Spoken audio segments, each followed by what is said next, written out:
అమ్మ గంగమ్మ. కృష్ణమ్మకు చెప్పమ్మ కష్టం కలిగించొద్దని,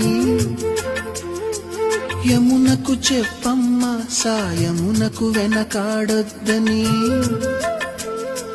గోదారికి కావేరికి ఏటికి సెలయేటికి కురిసేటి జడివానకి దూకే జలపాతానికి నీతో బుట్టులందరికీ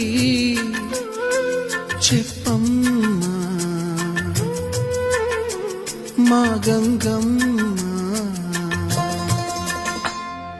జీవనదివిగా ఒక మోక్షనిధివిగా పండ్లు పూలు పసుపుల పారాణి రాణిగా